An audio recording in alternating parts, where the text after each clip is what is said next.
Welcome to the March Aeronautics Commission meeting.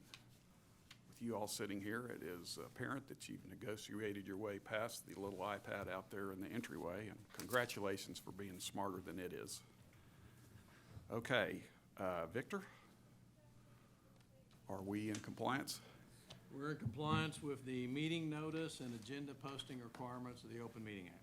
Great, thank you. Need a motion for the approval of the minutes, please? Oh, sorry. Call the order and call to order, and we'll record the members, please. Chairman Amos? Here. Chair Putnam? Here. Secretary Hunter? Here. Commissioner Ritz? Commissioner Conway? Here. Commissioner Potter? Here. Now I need a motion to approve the minutes. So moved. Second. Call the roll. Chairman Amos? Aye. Vice Chair Putnam? Aye. Secretary Hunter? Aye. Commissioner Conway? Aye. Commissioner Potter? Aye. Great, thank you. Next item is the director's report.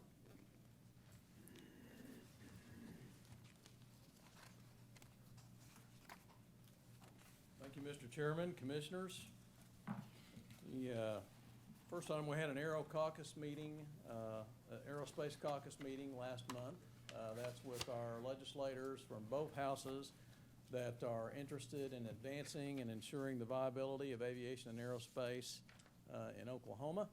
It was well attended. I want to say probably about 20 legislators. This is by and large organized by Senator Adam Pugh, who's a very big champion of aerospace and aviation in Oklahoma, with great support from his partner up there, Senator Paul Racino.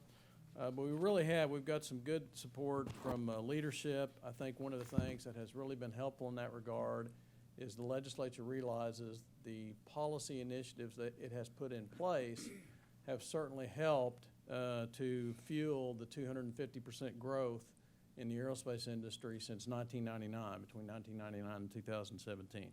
So very supportive, and we'll be having our next caucus meeting will be here next month, and we've already got a sponsor for that.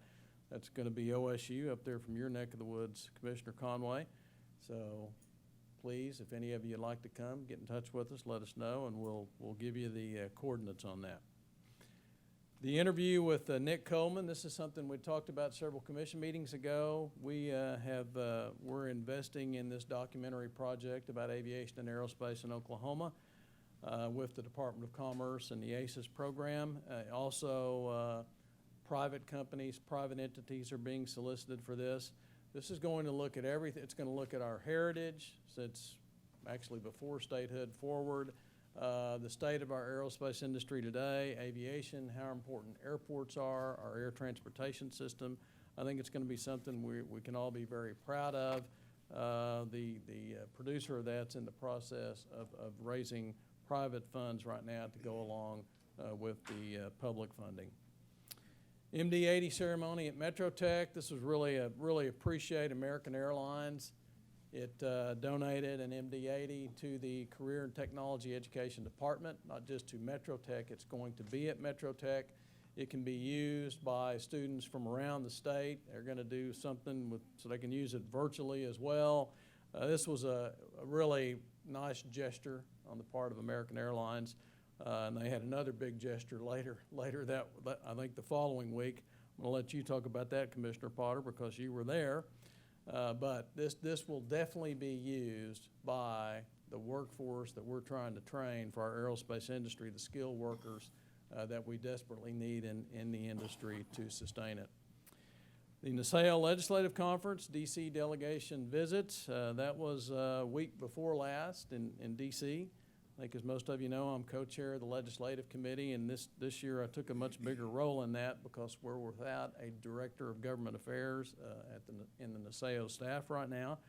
But had excellent 2 days of presenters and panelists, and then we were able to, myself and Grayson, saw every member of our delegation and the aviation staff person, had very good visits with them about some issues with the FAA and supplemental funding, and why isn't Congress appropriating the full authority level about supplemental funding, So those were very good visits, and was happy to conduct those very successfully week before last.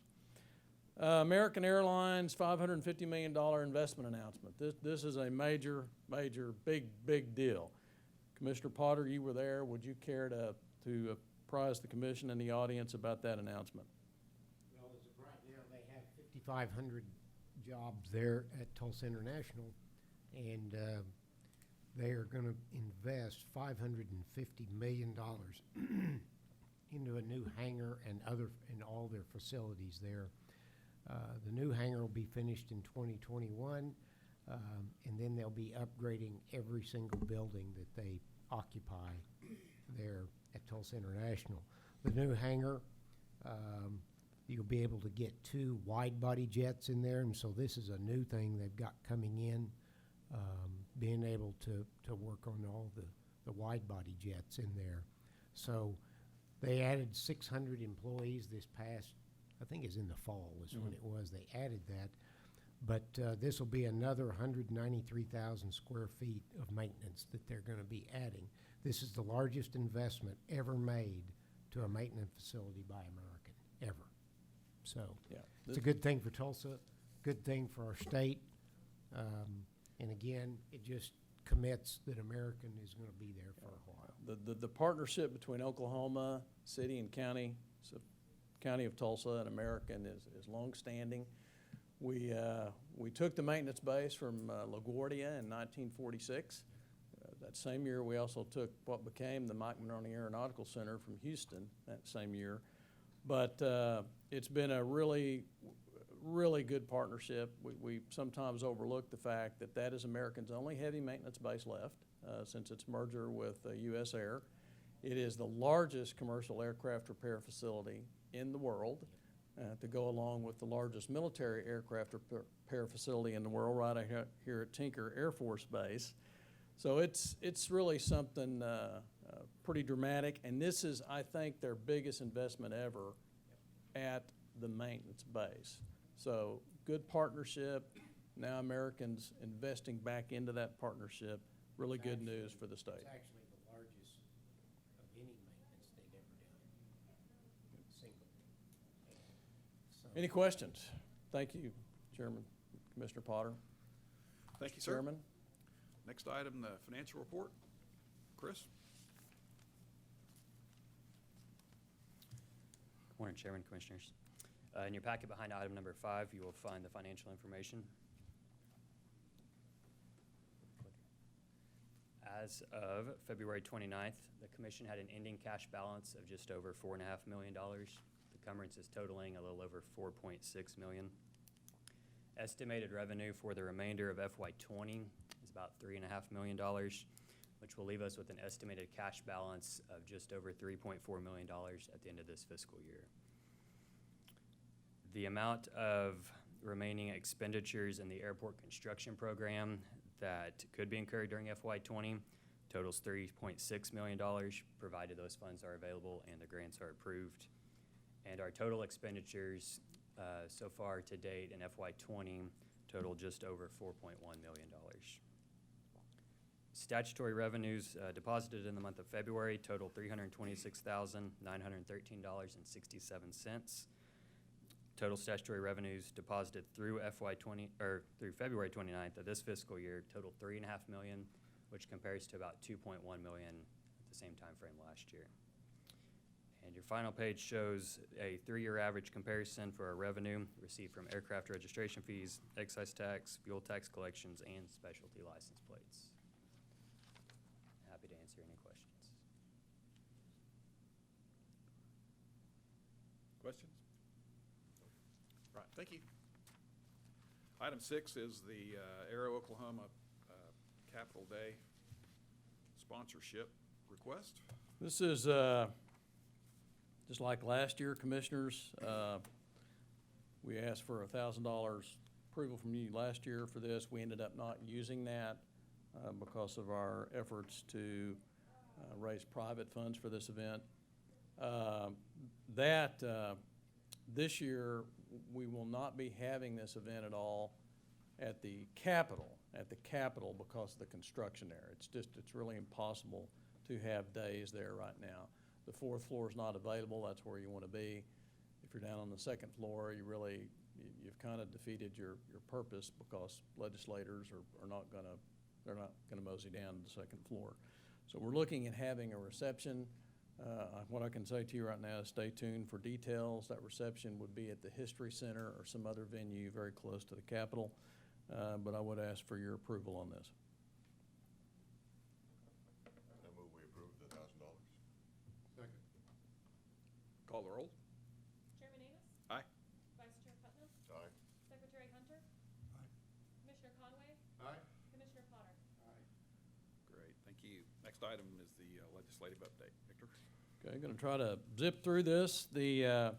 Our bill, Senate Bill 1157, to remove the cap on the aircraft excise tax that comes to the commission. At one time, this was 100%. Then it was capped at 4.5 million, effective November 2016. That bill is alive and well with title restored, which is a prerequisite to the bill actually becoming law and having force and effect of law. That's now moved over to the House, passed off the Senate floor, I think, last week. Our House author is Representative Kennedy, who is a good recognized leader over there. So I think that bodes well for us. And obviously, this is something we're very, very focused upon and trying to push this to make sure it's successful. Appreciate the help we've gotten from our airport constituents in this regard and the OAOA in this regard. Right now, all things are looking good with respect to this bill. And if the commission had that other $500,000 a year, that would go just tremendously toward across the state to multiply that 500 with the FAA money, and it's unbelievable what we can do with it. Yeah, I know you've done some math on that, and it's pretty impressive. Senate Bill 1461 is I've talked to you about the problem that we're having right now with respect to the administration of the engineer tax credits. It was certainly the legislature's intent that those with graduate degrees would qualify as well. Unfortunately, a great many of those who got their graduate degrees, the actual graduate degree per se, the specific graduate degree in mechanical engineering at the University of Oklahoma or Oklahoma State is not, you could argue, is not ABET accredited. I would actually argue that the program itself is ABET accredited, and that's all that's required by the tax credits legislation. However, we need to satisfy the tax commission in this regard. Consequently, Senate Bill 1461, which is also going to allow an alternative route for an electrical or a mechanical or an aerospace engineer to qualify, and that's if that engineer has their PE. Why shouldn't they? Most of the other disciplines of engineering, besides civil, do not get their PE. It's not required by their employer, but many do go ahead and get their PE. And if in fact they have gotten their PE from the Board of Professional Engineers, Oklahoma Board, why shouldn't they qualify? So that's an alternative route in here, and that has moved on, title restored, and that's over to the House. And our author over there, joining with Senator Standridge, is Representative Eccles, who is the majority floor leader over there. So I think that bodes well for this bill. And there's a lot of, the governor wants this fixed. His cabinet secretary of tax, Secretary Ostro, cabinet secretary of commerce, Secretary Copeland, everybody wants this fixed. So I think this bill is going to have success too over on the House side. The UAS Registry Bill, which that is just simply a registry of who is operating unmanned aircraft systems and drones in state government, state agencies, and what agencies have remote pilots. That bill is moving forward. Title is on that bill, has been on that bill. That moves over to the House. That is Senator Weaver, and in the House, that's going to be Representative Kevin West. I think that bill is going to go through as well. It just has to do with accountability and integrity in state government. Who's got, we know through the ages there's been issues with automobiles, there's been issues actually with manned aircraft. We want to try to get ahead of this on unmanned aircraft. Who has them, who has unmanned pilots. The Air Service Development Program, we talked a little bit about that at the last meeting. We've had a follow-up meeting to a big meeting at the Capitol with Senator Racino, Executive Director of Commerce Brent Kissling, and many others from Tulsa, Oklahoma City, Lawton, and Stillwater, obviously our commercial service airports. That is an effort to have a state program, as you have in 19 other states right now, 4 states looking at such programs, including Oklahoma, in a sense, an air service enhancement program. Is there anything we can do from the state level to actually induce, to bring about more direct, nonstop flights from our commercial service airports? That legislation moves ahead. It passed the Senate.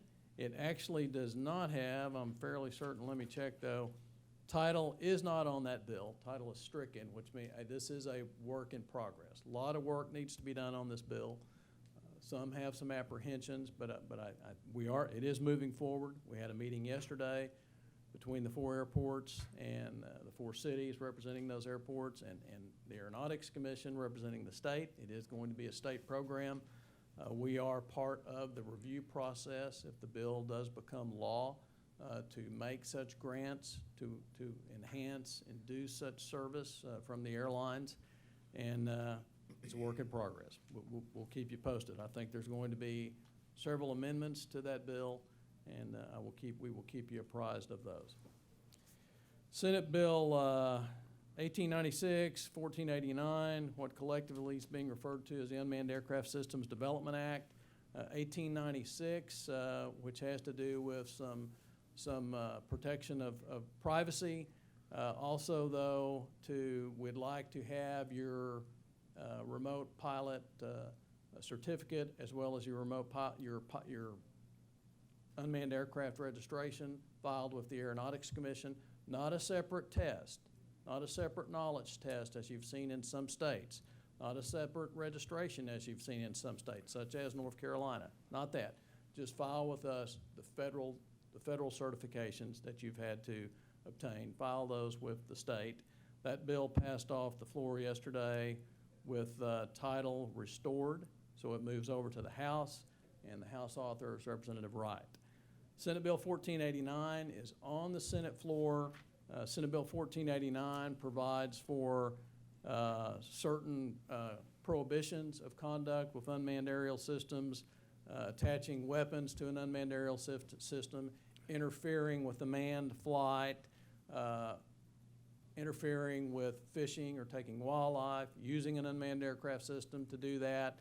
This bill has gotten support from the Oklahoma Highway Patrol, the Oklahoma Bureau of Narcotics, the Sheriff's Association, the Oklahoma Department of Wildlife. That is now on the Senate floor. At the current time, title is stricken. There has been an amendment to restore title, and I think that will be considered either today or tomorrow. And covered the Air Service Development Act. Want to just briefly visit with you about some federal legislative issues, not a lot, but just a few. The FAA in the last reauthorization bill in 2018 authorized, actually, I'll keep it simple, an additional $1 billion a year to go to airports for airport structure, airport infrastructure, airport development projects around the country. What Congress has chosen to do, it's always the authorization and then what do the appropriators do? In FY19, they appropriated $500 million, so half. They didn't go up to the authorization level. In FY20, they're appropriating $400 million. We know that we have massive needs in aviation infrastructure across the country. I think they're north of $38 billion over a 5-year period. The trust fund is sitting on almost a $17 billion balance, by the way, earning about $340 million a year in interest, which we were really happy to hear about that. By year 2030, it's expected to have, I think the figure is $30 billion in it, if everything keeps going like it's going. That's where the money comes from for the airport improvement program. We need to be spending that money, not wastefully, responsibly, but it needs to be invested. There's no reason that money shouldn't be invested. And yet Congress has not They haven't changed the AIP level in 20 years. Here we are not appropriating for this supplemental to the full extent of the authority that's been provided by Congress. So that's something that our national association, the SAO, state aviation officials, we're pushing on. We think that we've got the support of the American Association of State Highway and Transportation Officials, and there's numerous other alphabet associations such as AOPA, NBAA, AAAE, ACI. No one disagrees on this. This money needs to be invested. So we're pushing that pretty hard. And then since our last meeting, Senator Inhofe, along with Senator Duckworth, I'm fairly certain, introduced the National Center for the Advancement of Aviation. What this is going to focus on, working with aerospace and aviation stakeholders, is our need, our really acute need for aviation workforce. So we endorsed that, we supported that, the Oklahoma Aeronautics Commission, as well as the National Association of State Aviation Officials. I think those entities that have, the Oklahoma Airport Operators Association also endorsed it, was happy to see that. Probably well over 200 entities endorsed that legislation, and that just was introduced 2 weeks ago. Any questions? Okay. Thank you, Commissioners. Thank you, sir. Item 8 is the military airspace compatibility portal. Grayson? Morning, Mr. Chairman, Commissioners. How's everybody doing? Before you on item number 8, we have the Oklahoma Military Airspace Compatibility Assessment Mapping Portal, also known as OMA Camp. I apologize for that acronym. That was the best I could do at the time. As you all know, we in aviation love our acronyms, and to get all those words to fit, it was OMA Camp. Kind of sounds like something Peyton Manning might yell in the huddle when he's playing football back in the day. As you all know from past meetings and from past approvals, this is a project that's very instrumental to our military airspace efforts across the state, House Bill 2118, and the things that have gone on with that. And really, with this project, what we've been trying to do is create a portal, a mapping portal that everybody can utilize, that landowners can utilize, that wind energy and renewable energy developers can utilize, that the military can utilize, that clearly identifies all the important areas of military airspace in the state, whether that's a low-level training route, whether that's a radar site, traffic pattern, drop zone, so on and so forth. And you'll see in a presentation we have later this meeting some of the actual activities that are going on in some of those low-level routes and some of those drop areas. But there's no central mapping point. There's people, there's consultants, everybody has their own resources, but there's no single central mapping point for people to go to see where are these areas of military airspace. So hence the OMA Camp project. We've received a grant from the Department of Defense Office of Economic Adjustment to pay for this particular project, and you have authorized us to start the RFP process to go through to select a consultant that's going to do this work. This is an RFP, not an RFQ like we're usually used to utilizing with the FAA project, and so therefore we've used the Central Purchasing Department over at OMES, and they've been doing a fine job for us, keeping us out of trouble and keeping us on the straight and narrow. And so here we are. We've gone through the RFP process. We have selected, we believe is the best candidate. We received 7 proposals, and really one rose to the cream of the crop to the top of everybody else. And as such, there's a process, and there's some things that the council over there at Central Purchasing wanted me to read, because today what you're going to be considering is authorizing the director to enter into that contract for that project with the selected vendor. The total cost of the project is $926,317. That includes both the base bid and the alternate. And what you're doing is you're going to authorize the award pending the availability of funding from DOD. So we will not do this project if we don't have the money from DOD to do the entire base bid or the alternate. There's a couple things, though, that I need to read. The RFP and the award, the successful award, is still in negotiation, and the award is pending.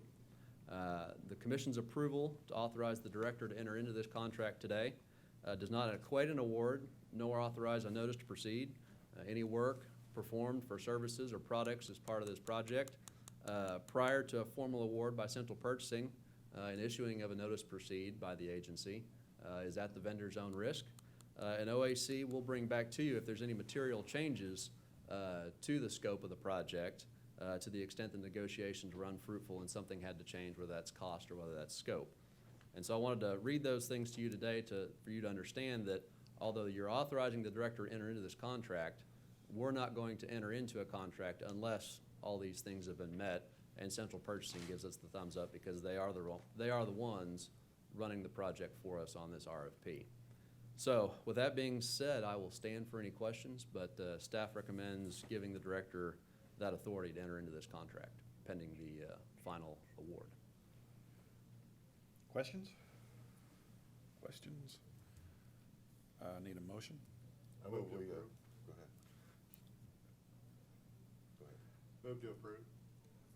Second. Call the roll, please. Chairman Amos? Aye. Vice Chair Putnam? Aye. Secretary Hunter? Aye. Commissioner Conway? Aye.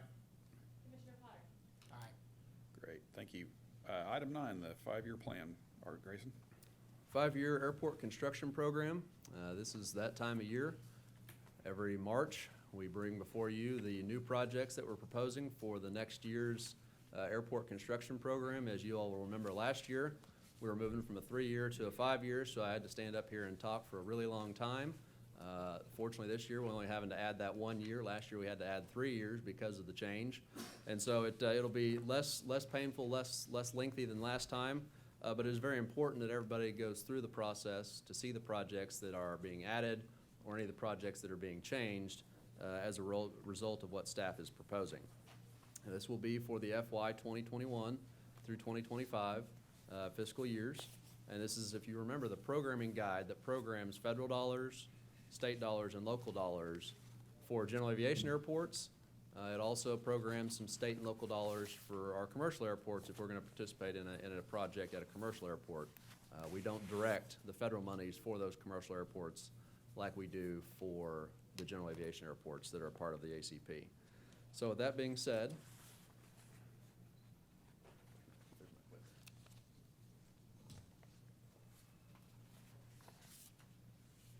commissioners, if you could pull out in your front tab, you have a couple of documents. One document here is the ACP pages. We didn't put this in the folder because we figured it'd be easier for you to look at. The second document is the full summary of the ACP with the new projects highlighted in green, new projects or change projects highlighted in green. And the public will be able to follow along with our PowerPoint presentation up here with the summary of those various projects. So if everybody's ready to go, I think we'll go ahead and get started. The first project up for consideration, this is a new project for the Ada Regional Airport. This is to install a new AWOS system. An AWOS is a weather observation system at the airport. Anybody that's a pilot in the room or up here or anybody listening understands that when we fly in Mother Nature. And we have to have weather recordings to understand what Mother Nature is doing at our destination or at our departure airport. Without that vital information, pilots are really hamstrung to be able to fly. And really, when we look at why we have the system that we have and what we're doing with the system, when it comes to business traffic, business jets, King Airs, so on and so forth, that really high important economic development type airport, AWOS is a very important piece. I have seen jet pilots, I've seen King Air pilots, seen a lot of pilots flying smaller aircraft refuse to go into an airport if there's not a functioning AWOS. An AWOS is a very important piece of the puzzle, especially when you're flying in the clouds or on rainy days or in the ice or whatever it might be when it's not clear and sunny outside. So AWOS are very important. The Ada Airport, this actually AWOS, the reason you're seeing the cost be a little bit more than our typical AWOS at $250,000 is this AWOS is actually being relocated to a different part of the airport, so we're not just replacing the AWOS where it currently stands. We're actually moving it to a different part of the airport so that area can be open for development. We have to keep the area around the AWOS free and clear of any obstructions, particularly for the wind considerations. And so total project cost here is $250,000, going to be in 2020, funded by state and local funds, 95-5 split. Blackwell Tonkawa, this was a project that was in the previously approved ACP. This project is moving back a year based on some of the funding measures and our discussions with FAA. We have 2 meetings a year down in Ardmore. That's kind of halfway for us, where we'll sit around the table, our staff, their staff, get together and kind of discuss a lot of the big rock projects and a lot of those projects that we're wanting to direct the federal funds, where those federal funds are going to go. And based on some of the other projects that we had in '22, we have to slide Blackwell Tonkawa back to FY '23. So project cost is staying the same. We're just having to slide it back a year. Clinton Regional Airport, this project was also in the approved ACP. Again, very similar. This project was already there. It had to be slid back because of some local concerns that they weren't going to, they actually had another project on the books for FY 2020. Clinton, this is a subset of airports, call them the I-40 airports. There's about 4 airports, maybe 5, as you go west on I-40. They're very important to the economies of those western local towns. Clinton, Weatherford, Elk City, El Reno, even Sayre and Hinton have airports that are all within about a mile to a mile and a half of I-40, north or south. And this is very important to the local economies of these towns. I think there's at least 2, maybe 3 ag sprayers that are based out of the Clinton Airport. And there's some oil field traffic that is flown into those airports along I-40. And so it's important, obviously this particular project is to rehab the apron. It's important to keep that project and make sure that the aircraft can not only come in on the runway, taxi on the taxiway, but you gotta have some place to put them to park. And the apron's just as important as some of those other features at airports. El Reno Regional Airport, this is a new project. You'll remember we actually have a project in the airport construction program for a new terminal building. That'll be coming up next fiscal year. El Reno is experiencing the economic growth westward of the metro area. So it started off western Oklahoma City, it's kind of grown to Yukon and Mustang, and now El Reno, especially their aviation facility, the airport here, is feeling that. And they have seen a significant and tremendous amount of interest and growth in their airport. And they have 4, you can see those kind of white rectangles on the diagram there. They have 4 old World War II round top hangars that they can't be reskinned, they can't be fixed. So the northernmost one's going to go away. It's going to go in place where we're going to put the terminal building. And so the airport has some desires to fund locally the hangar space that will be going away from that one big round top. And so this project is to help open up east of the current main apron hangar areas to allow some of those economic development type opportunities to come. I've seen several businesses that have been interested in this airport. I know they've talked to the Department of Commerce and the ACES team with various companies that are interested to come out there. There's been several other projects that are of very interesting nature to promote aviation, potentially a museum of some kind, so on and so forth. And so it's a great airport, and this project is to help open up future hangar areas for economic development, just shy of a total cost of $800,000. FAA is going to be $300,000, commission is going to be $450,000, and a local match of just shy of $40,000. The Fairview Is Cimarron Aircraft still open out there? You know if they're I still there? don't believe so. Was that the paint shop that Paint did shop. John Travolta's airplane? Yeah. Okay, I think they have gone out of business. I think so. I know the hangar's still out there, and I don't think they've been able to recruit a new business to that spot. Okay. The Fairview project, this is phase 2 of the parallel taxiway project that we granted about 1.5 years, 2 years ago. I think it just finished up construction. The phase 1 was the south portion, the south, we'll call it 1/3 of the runway. This project is for the north 2/3 of the runway to do the parallel taxiway to that.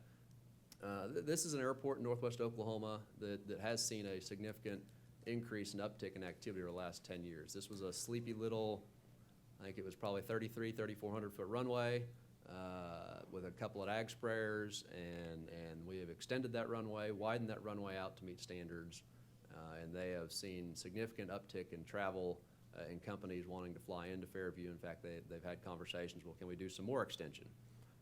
Well, let's first put in your parallel taxiway, as we all know as pilots and aviators. But the general public may see, okay, well, all we need is a runway at an airport. Well, that taxiway is allowing traffic, especially at some of our busier airports and some of our airports that have instrument approach procedures. You're not having to back taxi on the runway. And by back taxi, that means you have to come from the apron, you go out to the runway, you taxi down the runway to the opposite end, you do a 180, and you take off.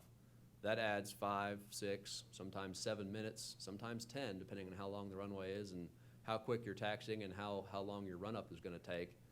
Those are minutes on the runway that another aircraft can't land, that another aircraft can't depart, and so we want to be able to ensure the efficient flow of traffic for these airports that are significant economic drivers for the communities in Oklahoma. Try doing that when there's 120 aircraft there for the air show. I can only imagine how that must have been. Commissioner Kramer, is that the oldest fly-in in Oklahoma? The oldest free fly-in. Oldest free fly-in United States. in the United States. Wow. So that's a big feather in the cap for Fairview, and I know why we've done some good things out there. This project was in the ACP previously. Again, this is just moving back a year to 24 because of some of the funding constraints, so on and so forth. So about a $2 million project, and this is going to be FAA discretionary money that's going to be put into this particular project.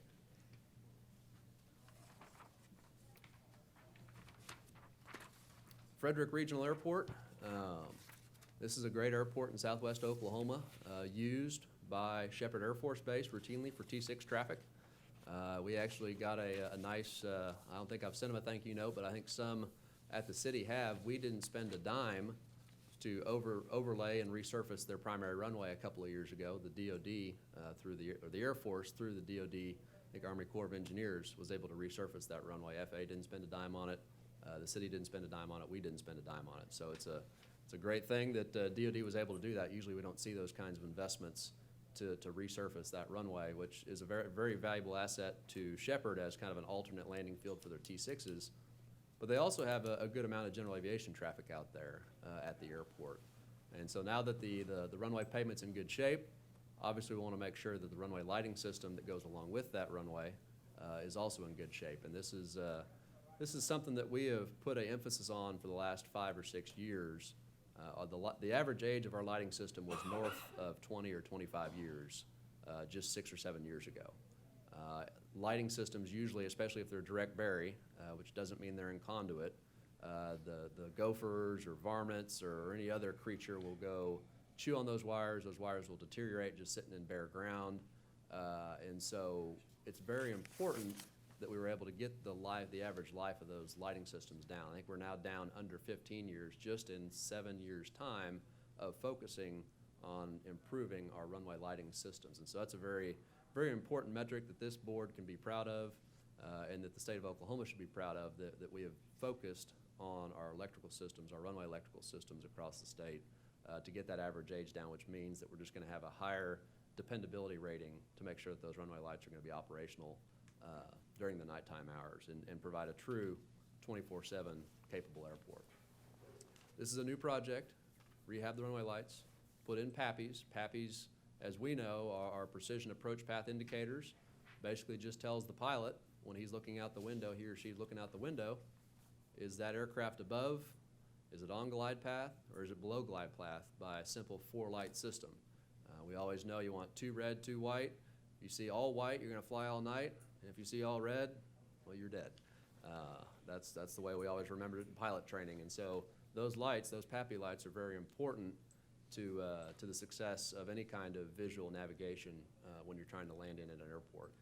Total project cost, a little over $700,000. FAA is going to put in the lion's share of about $450,000. Commission's coming in at $200,000, and the local share is a little over $60,000 here at Frederick.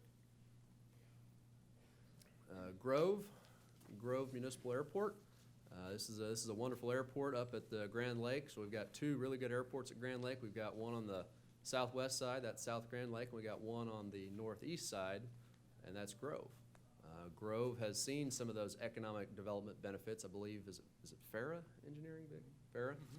FARA Engineering has come in there. I know they have competed for several other economic development projects, and I know there's Commerce and the ACES team has been out there to visit Grove, and there's a lot of good things happening in Grove, America. And this project, to basically redo the entire runway, to put new runway lights down. Total cost, a little over $3.5 million. This is an FAA discretionary project, one of those 90% FAA, 5% OAC, 5% local. This project, although in the ACP, is moving forward a year. This is one of those projects that we wanted to make sure that they're able to move forward a year to be able to get done, because this is an important runway. And we want to make sure that this airport is maintained and it can continue the economic growth for the northeast side of the Grand Lake area. Great asset to northeast Oklahoma to have this airport up there. Guthrie Edmond Airport. I think everybody's familiar with the success of Guthrie Edmond. I won't call this a sleepy little airport, but back in the early 2000s, this airport was 2030 based aircraft, I think 3,500 foot long, maybe 4,000. Extension out to 5,000 feet, and with all the growth of the metro area, they're up north of 140 based aircraft in that time frame. It's really impressive what Guthrie Edmond has done, and in fact, I think I won't call them landlocked, but they are locked with being able to build any more hangars without building taxi lanes. And as soon as we build taxi lanes up there, the hangars are right there. And so there's some good momentum, some great things that are going on up there. They have had over the years many great aerospace companies operate out of the Guthrie Edmond Airport. And it's very, very important to that area, but also important to just North Oklahoma City in general to have that Guthrie Edmond Airport there. This particular project is a new project coming into year 25. This is one of our new discretionary projects that we're proposing. And so the south portion of the parallel taxiway, as you can see, is kind of catty corner to what the north portion is. That north portion was part of the extension that we did back in the mid-2000s. And so the south portion is not meeting standards. That means they can't accept the business jet traffic that they want to accept. We all know business jet traffic means economic development. The bigger the business jet you can bring in, usually the bigger the company that's standing behind that business jet. And so this parallel taxiway, moving it over to meet standards, is an important piece to allow this airport to have its full success as the economic development tool for Edmond and Guthrie. What I will tell you is that we're not replacing this pavement just willy-nilly because we want to replace the pavement. We're replacing this pavement in 25 because we expect that's when the current existing useful life of the current pavement in place is going to go away. We're going to run out of our useful life, and we're going to have to do something with it. We're going to have to maintain it, we're going to have to repair it, or we can reconstruct it in the proper location. This is one of, I believe, 3 regional business airports in the state that doesn't have a parallel taxiway that meets standards. And so this is a very important kind of piece that I know Dale Williams, who everyone's here very familiar with, started on back in the early 2000s. We had a ton of airports that did not meet standards with their parallel taxiways. And we've spent the last 20 plus years trying to get most of our bigger airports, our better airports, our jet-capable airports to have parallel taxiways that meet standards. And so this is one of the last 3 that we need to build so that it meets standards. Very important project, a little shy of $5 million. Again, this is one of those 90% FAA discretionary, 5% local, 5% OAC. And I think this will open up further hangar opportunities, further business opportunities to really see this airport grow and expand. And hopefully in the next 10 years, maybe this airport will be north of 200 based aircraft when we report back to you. That'd be really nice. Are they in the queue for a terminal? They are not officially, but I know they have been talking to us, and they have a few things they need to work out locally before we can put the terminal in the queue. And I hope that maybe within the 12 months, we'll be able to report back to you on that specific item, Commissioner, because I think they are primed and ready, but they have a few things they have to work out before they can get there. Next is South Grand Lake Regional Airport. That was just the other airport we were talking about on the southwest side of Grand Lake. Talk about airports that are exploding and seeing growth and economic development. This is one of them. Started off in 2008 as a grass strip, right? Right. With only a few based aircraft. It is now into a full 5,000-foot paved runway with north of 20 based aircraft and at least 2 jets. I think a couple of King Airs to go along with that. This airport along with Guthrie and just one or two others, really have seen tremendous growth in the last 10 to 15 years for Oklahoma's airport system. This parallel taxiway project, again, we've talked about parallel taxiways, the importance that as aircraft activity increases, Commissioner Putnam, they have a similar fly-in out there. I don't know if it's as big as Fairview's, but it's pretty grand, and they have the same waiting, the same line to get on the runway and take off. And so this parallel taxiway project will go a long way into improving and making sure that the airport has what it needs to ensure its successful long-term success as an economic development tool. Project was already in the ACP for a little over $4.4 million. We're just sliding this back a year. This airport sponsor is unique, and I think we've talked about this in the past. The way they come up with match money is they just pass the hat. It's like church. They're just asking to pass the hat because the community cannot step up and provide the local match there, the community of Ketchum. And so we've been working on innovative ways that they can come up with match money for this particular project so that we don't have to loan them the money like we did for their last discretionary project. So just FYI on that particular item.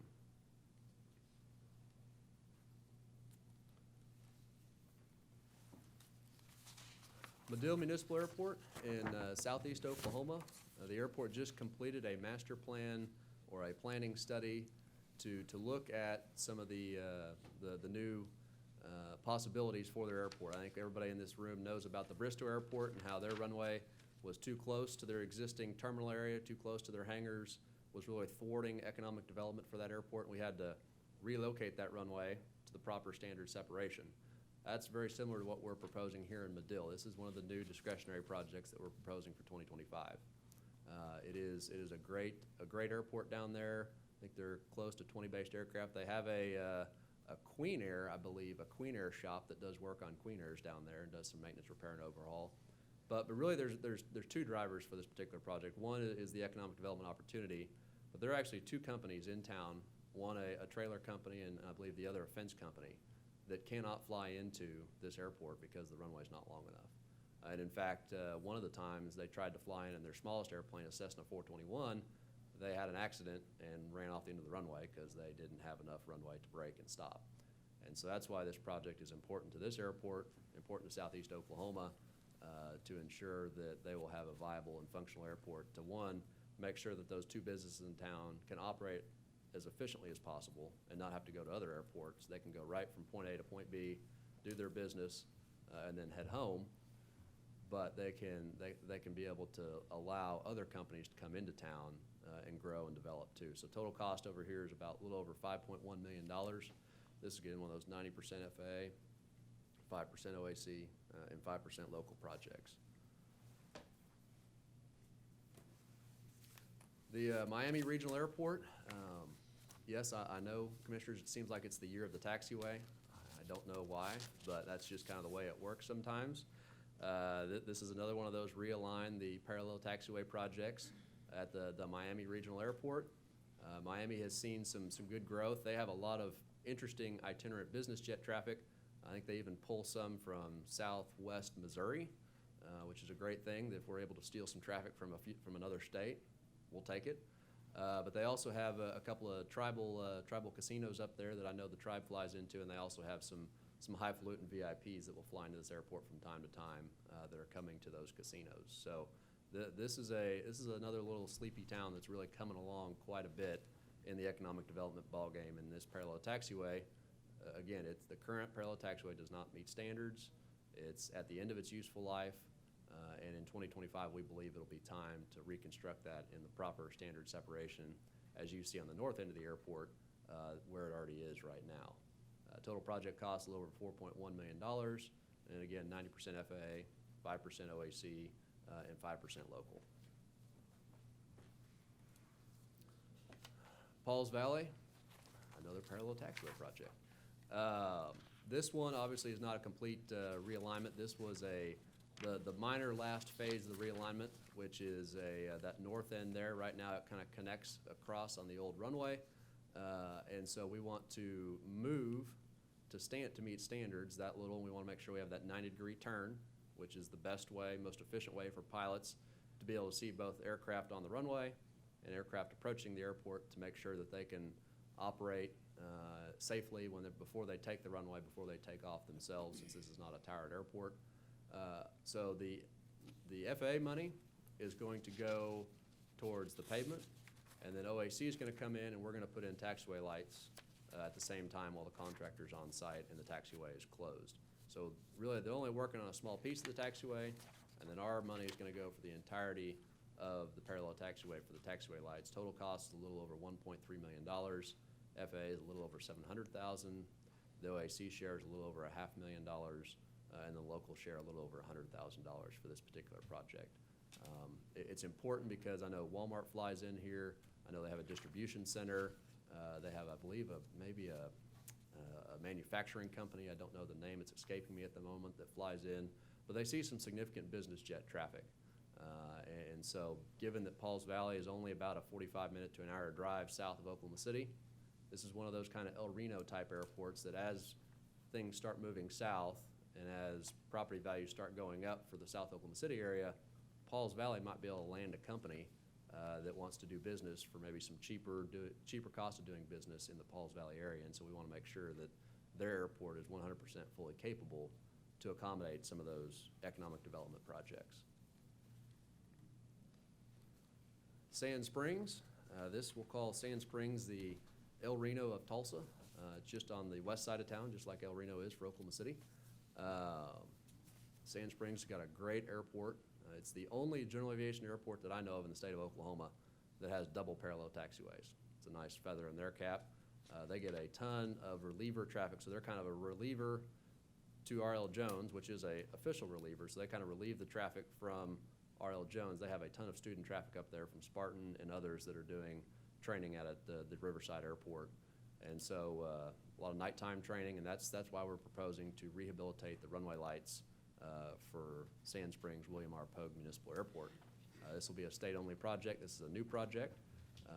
Little total cost, about $500,000. This will be a 95-5 spread between the commission and the local share. And again, this is an important airport in the system, and it's important for the Tulsa metro area as they see continued expansion to their west. This will obviously open up, and they have a great, they don't have a business in there anymore, but if you look on the west side of the airport up towards the north end, you see that big hangar up there. They are currently actively courting companies to come locate in that hangar because it is now vacant. There was an FBO company that was in there for many years that's no longer there, and so that's a great asset that the community is trying to sell at this moment as we speak.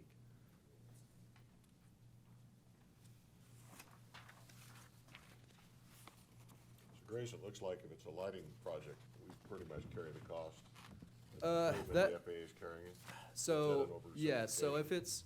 if it's part of a big project, Commissioner, like the Grove, if it's part of a discretionary project, like we're gonna go overlay the runway and we're gonna hit the runway lights at the same time, then we'll include that as part of the big cost. But as part of our effort in the last 6 or 7 years, we've been trying to target the airports that aren't going to have that experience, and we're gonna try and fund them 95-5 with commission funds, because that has been kind of, I won't say we slacked on that a little bit in the mid-2000s, but our priority was meeting safety area standards and pavement standards and parallel taxiway standards.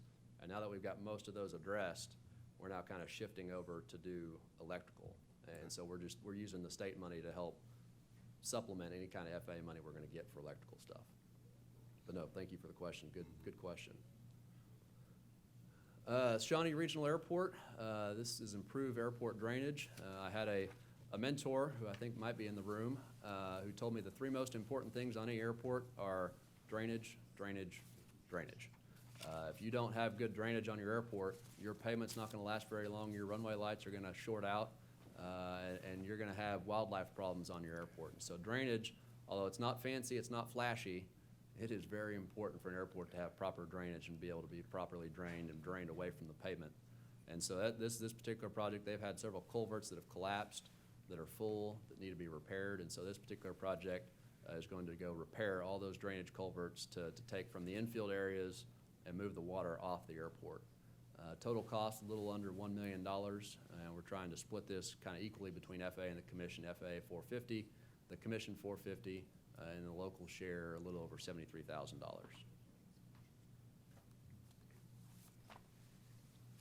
The Stiegler Regional Airport is, again, another parallel taxiway. This is a project that was already in the ACP.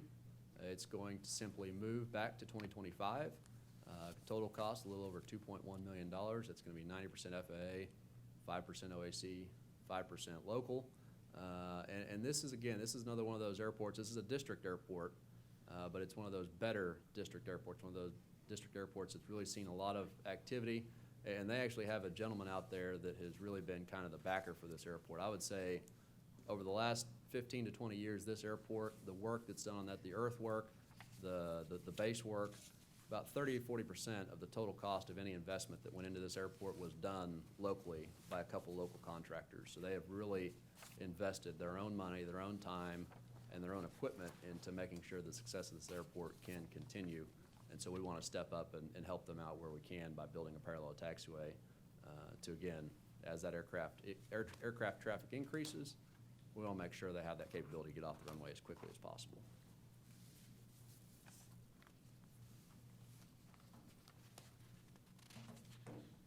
Next airport is Tahlequah Municipal. This is a great airport in northeast Oklahoma. We've got a project here to rehab the apron as well as improve just a minor piece of the safety area that does not meet standards. Tahlequah is probably one of two airports kind of in that northeast, central east quadrant of eastern Oklahoma. Muskogee being the other one. Tahlequah and Muskogee are very important economically to that area. I don't believe they have any aviation businesses outside of a couple of mechanics on the airport right now, but they have had lots of interest just because of the university presence there in Tahlequah. Some companies wanting to come recruit, or the city wanting to try and recruit some companies to come and base at Tahlequah. And so I know they're very excited about aviation aerospace and wanting to see some good things happen with their airport. Total cost a little over $1.3 million. FAA share $750. The commission's about $500. And then local shares a little over $65,000. This is one of those that we're not going to have FAA discretionary money.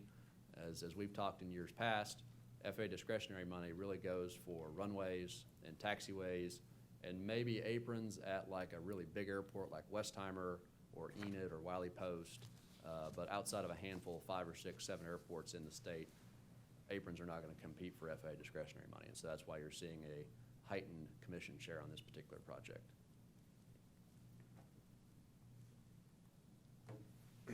Watonga Regional. This is a regional business airport. It's one of the few that's not 5,000 feet jet capable, one of the 6. This was a project to reconstruct the existing runway. It is time.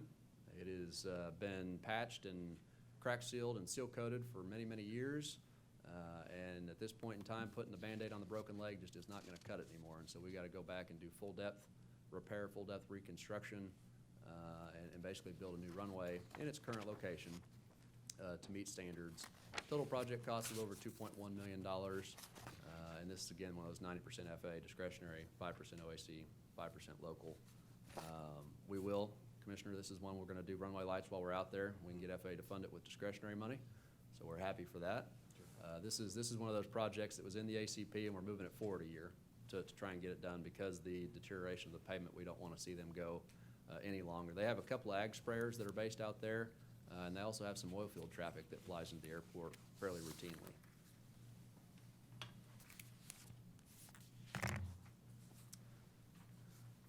Next we have probably our, well, I'll call our neatest project, probably the fanciest, flashiest project in this proposal. That's a new terminal building at the Thomas P. Stafford Airport in Weatherford, Oklahoma.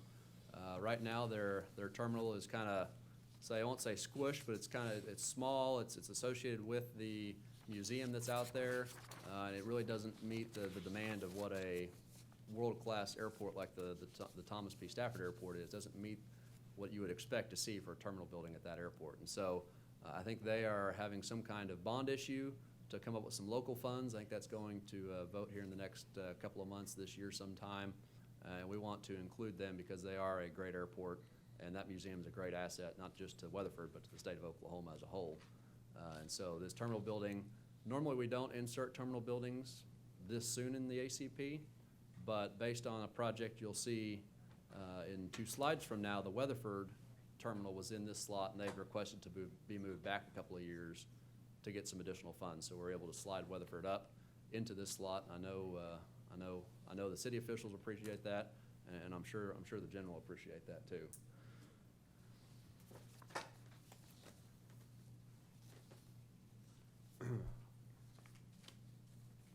Second to last project. We're on the closing stretch here.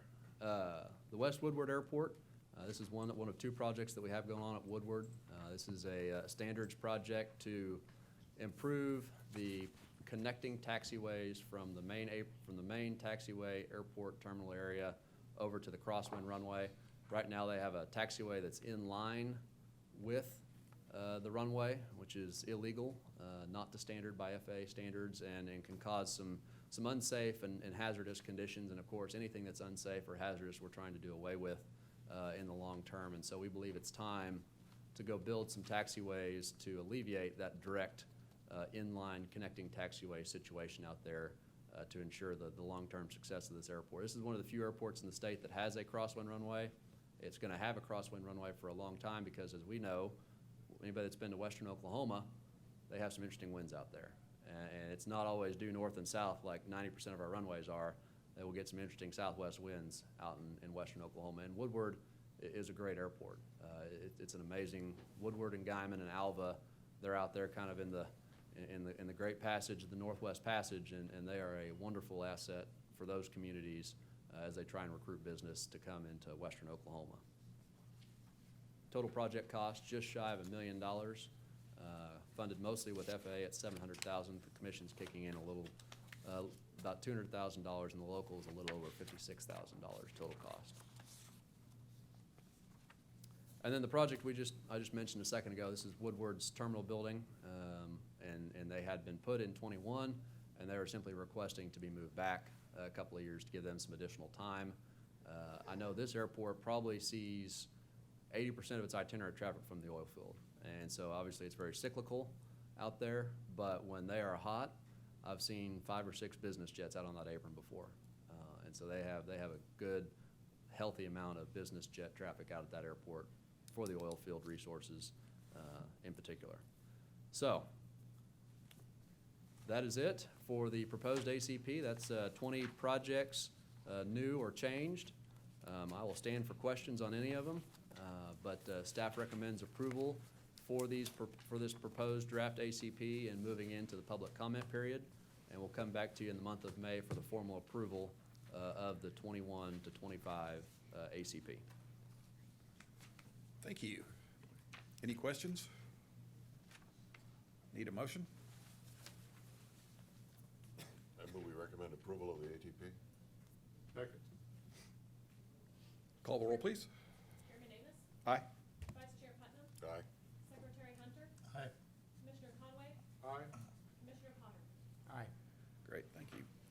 Item 10 is the construction grant program. Grayson? Battery change.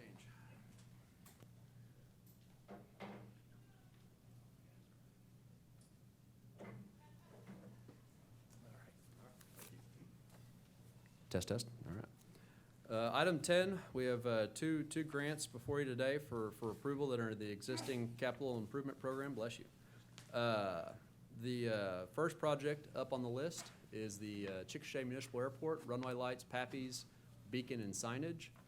This is a total project cost of a little over $473,000.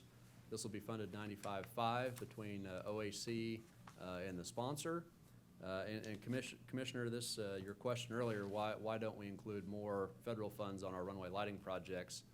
Unless we are tapping into a big source, a big pot of discretionary money on a runway lighting project, there are some things FAA can do to hamstring various projects. We've experienced that at the Chickasha Airport, that if we want to keep that runway open and let's say do half the runway, have half the runway open, do half the lights, and then flip-flop to keep daytime only traffic going, FAA would require us to spend an extra $100,000 or $150,000 to do that. I know. I see your eyebrows, and I had the same look on my face when I heard that. It just doesn't make a whole lot of common sense. We've done this at many airports across the state safely. I think probably at least a half dozen, if not a full dozen airports where we wanted to keep the runway open for small traffic. Obviously, we can't keep all 5,000 feet open at the same time, but we restrict it to small aircraft, 2,500 foot of runway, so on and so forth, and be able to switch sides. There'll be a little bit of time, the whole runway will be closed, but you're trying to minimize that impact as much as possible. And some of the requirements that FAA puts on us when we use FAA money are just kind of burdensome. And quite frankly, it's disappointing that we don't have a little bit more common sense. I know everybody's all about safety. I'm about safety too. But safety has different levels, and sometimes you have to ask yourself, for an extra $150,000, what am I really getting here? So staff recommends approval. I don't believe the city was here, but I think they may have sent the consultant on their behalf if they want to say a few words. Good morning. Chickasha City Manager Toby Baker with CEC. We're the City of Chickasha's Airport Engineering Consultant. And John Noblett, the City Manager, had a conflict this morning, but he asked that I express his and the city's appreciation to the commission for your support of this important project to Chickasha Municipal Airport. So, thank you.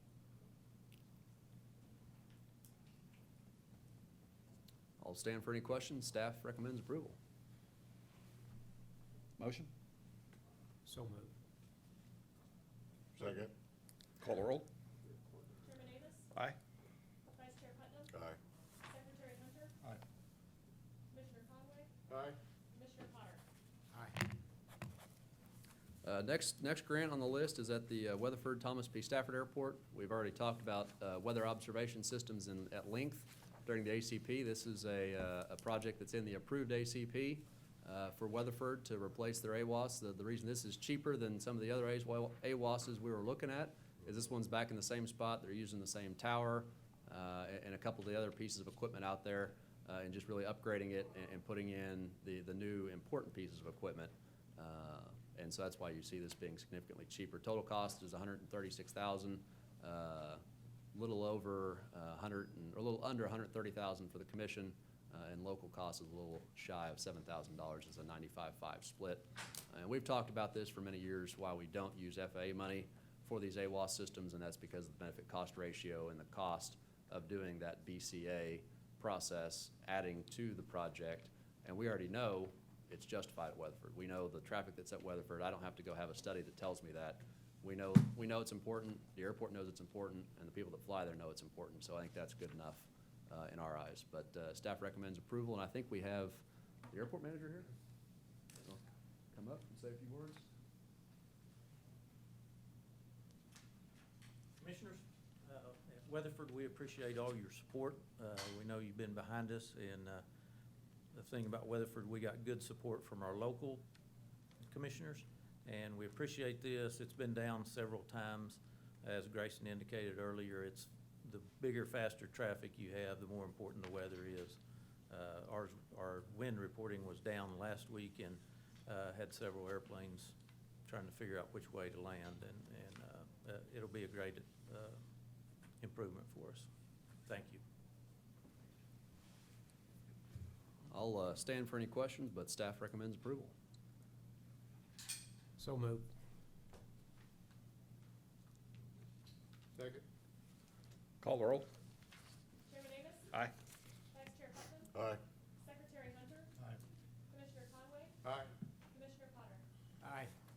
Great, thank you. And item 11 is administrative rules for OAC.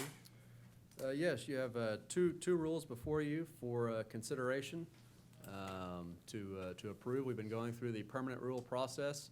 The first one's on the OAC Airport Grant Program. We've made some changes to make us a little bit more consumer and customer friendly on our grant program, while also making sure that we have the strings that we need should an airport sponsor not behave in the proper way when we're doing drawdowns or administering the particular project that you all have approved. These rules are just simply to reflect some of those changes in the OAC Airport Grant Program. Behind tab number 11, you can see a draft of these rules. We've changed some definitions around to describe what the airport layout plan and drawing is, what we want there. We've made a few changes on what needs to be provided to us prior to the inclusion of a project in the ACP. We've made a few changes on change orders and how change orders happen. You know, when we discussed the proposed rules several commission meetings ago, that one of the things that we want to try and emulate is there's a $500 change order, we don't necessarily want to bring every single $500 change order back to you all. We want to set a threshold which you feel comfortable with, providing authority to the director to do those change orders because of the fact that we only meet every other month, and occasionally once every month during a piece of the year. And so we want to hold up a project because of that. And so that's where we're looking at a level of about $10,000. Anything less than $10,000, the director would have the authority. Above $10,000, you all would have to come, we'd have to bring that to you for your approval. Also, understand that scope changes. So if we're not increasing our dollar value any, if what you all have approved is staying the same, the final dollar value, but let's say a scope change happened and instead of 1,000 cubic feet of muck excavation, when we were pulling out a piece of pavement, it ended up being 1,500 square feet of muck excavation, and then we had to decrease a line item somewhere else on the bid tab sheet. We wanted to be able to make that change order call on the fly without having to come back to you for every little single change. So that's probably the biggest change in the airport grant program rules. You'll see that on page 7 if you want to look at it a little bit more in detail. Obviously, we'll come back to you. There's another step. Once these rules are approved by the legislature or the governor, we have to come back to you and allow you to have Director Byrd, have that authorization up to that limit. So we'll do that if these rules are approved by you, adopted by you, and then approved by the legislature or the governor. So for that one, I will stand for any questions, and before we move on to B. Grace, at the front end, it seems like there are just some definition changes to comply with other governmental changes? So the definitional changes with just kind of some clarity. The way, like for example, an airport layout plan / drawing, an airport layout plan is about anywhere from 8 to 10 sheets of big paper, 24 by 36 inch paper. We didn't necessarily want to say we needed the airport layout plan because not every airport has a airport layout plan. Every airport has an airport layout drawing, which is the single sheet of paper that's up front that kind of shows the top-down view of what the airport looks like. And so we wanted to explain a little bit more in detail because there were some questions and confusion when consultants were going through and filling out the grant application for their communities. And so that's just some clarity and some better customer service, I guess you could say, to help out the customer, which is the consultant and the community, help clarify that a little bit for them. Same thing on the Oklahoma Airport System Plan and the same thing on Project Sketch, some of those definitional changes. And then like on page 4, you'll see for the project that is considered for inclusion of the ACP, must submit a letter of interest. That's something that we do in practice anyway, but we wanted to go ahead and put that in the rules, the letter of interest, that if someone wants a project, you have to submit a letter of interest to us. So those are all what I call minor changes, minor tweaks. The big tweak is the change order piece that we've seen kind of been a bit of a hamstring on the successful moving forward of some projects. We had to come back to you for every single little change order that every project has. So.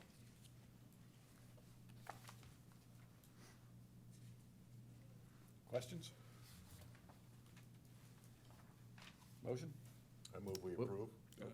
Yeah, we got B in there too. This was for you, This was for you, Mr. Chairman. Thank you. Let's Yeah.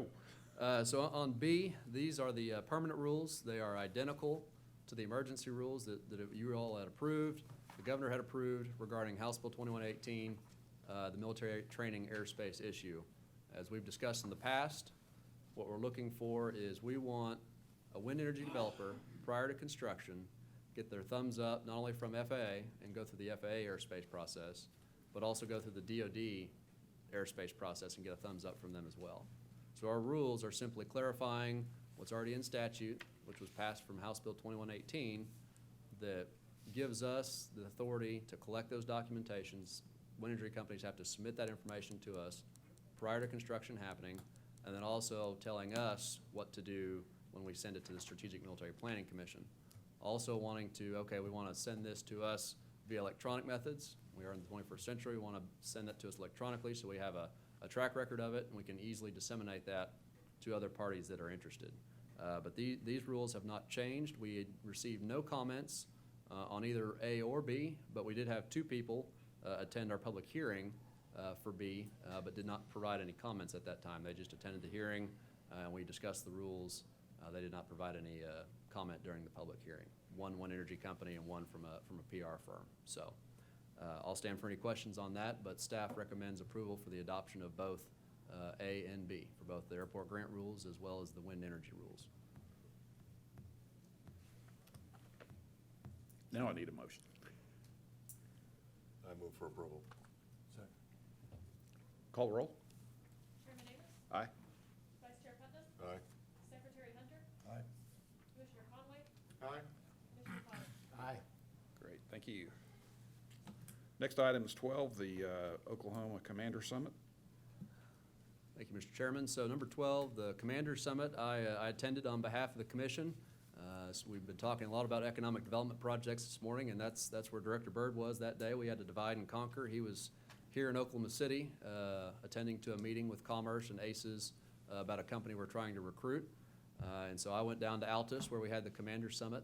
This is all the Oklahoma military commanders getting together to discuss current issues amongst the military. I obviously gave an update on House Bill 2118, particularly the importance to that and how it impacts Altus and Vance operations specifically. We had a member of the Air National Guard there as well. And so it's a good opportunity not only to see how military aviation can impact in some of the rules and the legislation that we pass, but it's also interesting to see some of the things that we're not involved in, like the military family and the importance of making sure that spouses have an opportunity to work in Oklahoma when their military spouse is actually stationed at Altus or Vance or Tinker. And so there's a wide range of various legislation that's going to impact the military in a beneficial way across the state. I was there, the chairman of the Strategic Military Planning Commission was there, Mike Cooper, the Secretary of Military and Veterans Affairs, Ben Robinson, was there. And so we had a great group. We all presented to the commanders and asked them some questions and answered, I think, pretty much everything successfully. But probably the most fun, I'll admit I had some fun, the day before, we went on a C-17 ride. And that really brought into focus why we're doing what we did on House Bill 2118, because that C-17 ride, we were flying at 300 foot off the deck, going 350, 400 knots. And I've got some pictures and some videos that I want to show. Nope, sorry. So this is a power line. So this is us at 300 foot going that speed, and that's probably a 125 foot power line, and we're only clearing that by about 150 foot. And that's a scary thought when you see that power line go by. It's pretty interesting. We got to see all three phases of flight. So we got the low level experience, we got the aerial refueling experience, and yes, that is the KC-46 refueling us, doing a little testing there. That was pretty neat. And then we got the drop a package experience. So we went over the drop zone and we were able to actually drop a package out the back of the C-17. So we got all three training missions that they did that afternoon. It was really an eye-opening experience. And this is why this is an MTR that we were on, a low-level route. As you can see there, we are equal level with that wind turbine. That shows you kind of what they're having to deal with on a daily basis when they go fly these MTRs. I thought one of the most interesting things was we actually had to climb above a rock quarry, because at 300 foot, you're concerned that when they're blasting in a rock quarry that you might get something hit your way at 300 foot off the ground. So they actually had a little bump up over a rock quarry that they had to do. I thought that was probably the most interesting part of the flight. I had never thought about that, but when you're flying at 300 foot and someone's blasting in a rock quarry, it's something you have to worry about. All right, Michelle.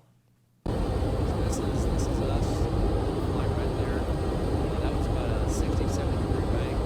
You can see the bank in the C-17. Your wing is getting that much closer to the ground. So if you're in a 60-degree bank, you might be at 300-foot altitude, but your wing's down at 200-foot altitude, or 225-foot altitude. So it's that much more important. And I've got a couple more videos.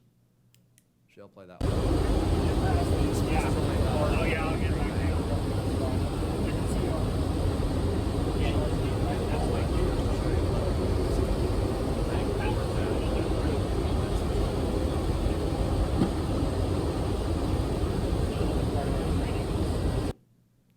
I think we got one more video. Taking the package out the back. This one dropped. Comes out.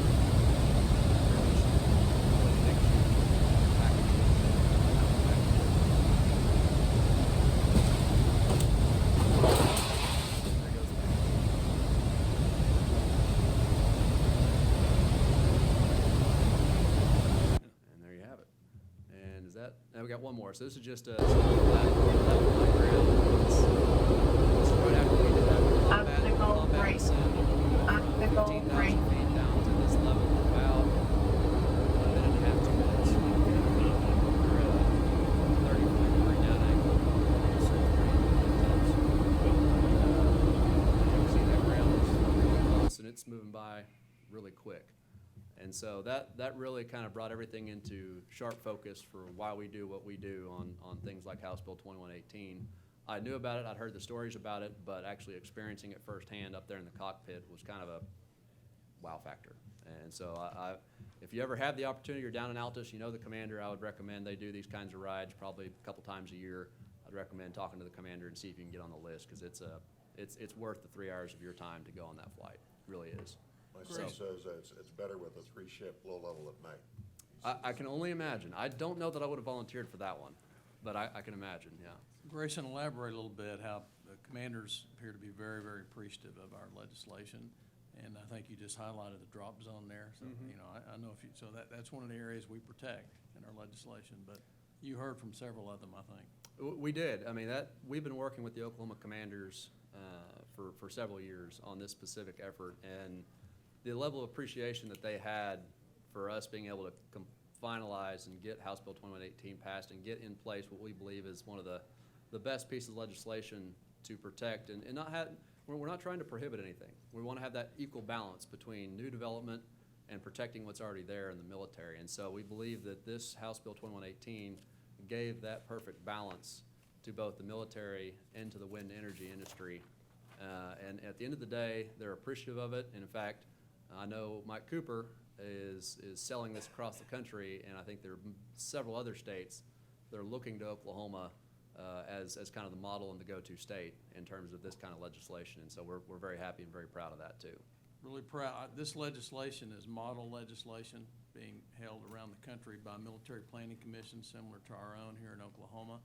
And also, I think you should be very proud of the fact that we're the only state aviation commission that stepped up and accepted this responsibility and did something. Now some of our colleagues are actually looking into, maybe we should be having a role with respect to this issue.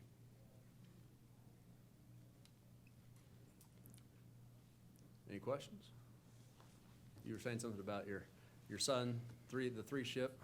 3-ship at night. 3-ship low at night. level, yeah. Wow, that's, Look at the squadron patch, that was his squadron too. wow, I can only imagine what that flight would be like at night. Night vision goggles. Night vision goggles, yeah. I think you should set up a deal to get all the commissioners a ride. I will do my best, Mr. Chairman.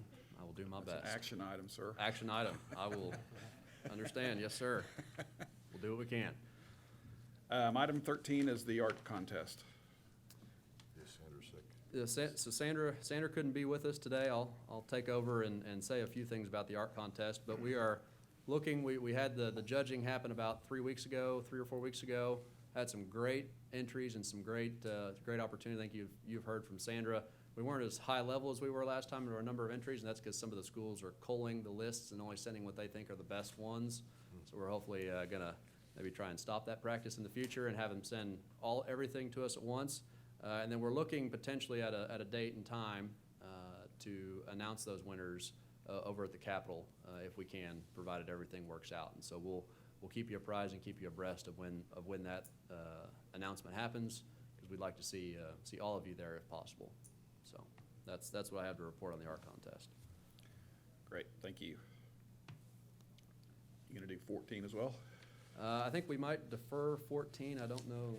There's nothing. There Is is? there something? I was Okay. looking. There's a Okay. list of ongoing Yeah.